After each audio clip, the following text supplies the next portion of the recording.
నమస్తే welcome to A1 TV Telugu news. Eluru జిల్లా పోలవరం నియోజకవర్గం టీ నరసాపురం మండలంలో తమిళనాడు అసెంబ్లీ ఎన్నికల్లో టీవీకే పార్టీ విజయంపై అభిమానులు సంబరాలు జరుపుకున్నారు. బాబు జగజ్జీవన్ రామ్ విగ్రహం వద్ద విజయన్ ఫ్లెక్సీకి పాలాభిషేకం చేసి కేక్ కట్ చేసి ఆనందం వ్యక్తం చేశారు. పార్టీ ఆవిర్భావం తక్కువ కాలంతోనే భారీ విజయాన్ని సాధించడం చారిత్రాత్మకమని పేర్కొంటూ అభివృద్ధి, నిరుద్యోగ సమస్యల పరిష్కారం, అలాగే కొత్త పరిశ్రమల స్థాపనపై ఆశాభావం వ్యక్తం చేశారు. అనంతరం బాణాసంచా కాల్చి శుభాకాంక్షలు తెలుపుకున్నారు.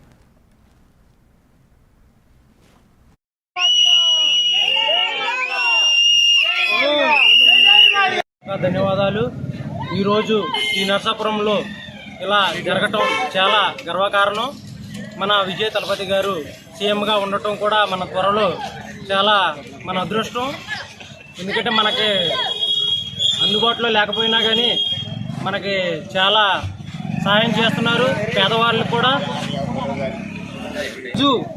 తమిళనాడు సీఎంగా కాబోయే విజయ తలపతి విజయ ప్రపంచనాన్ని పురస్కరించుకొని టీ నరసాపురం మండల హెడ్ క్వార్టర్లో అనేక రకాలుగా ఈరోజు ఆయనకు పాలాభిషేకం చేసి ర్యాలీ చేసి విజయోత్సవ ఏర్పాట్లు అనేది సన్నాహాలు సిద్ధం చేయడం జరిగింది.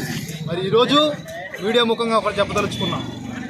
సమర్థత ముందు స్తోమత కానీ, కులం కానీ, డబ్బు కానీ ఏది కూడా పనిచేయలేదని చెప్పేసి నేను మీడియా పూర్వకంగా తెలియజేస్తున్నాను. ఎందుకంటే అతి తక్కువ కాలంలో 2024 ఫిబ్రవరి 2లో పార్టీని స్థాపించి కేవలం 2 సంవత్సరాల కాల వ్యవధిలోనే ఒక సీఎం స్థాయికి వెళ్ళినటువంటి విజయ తలపతిని నేను ఈ మీడియా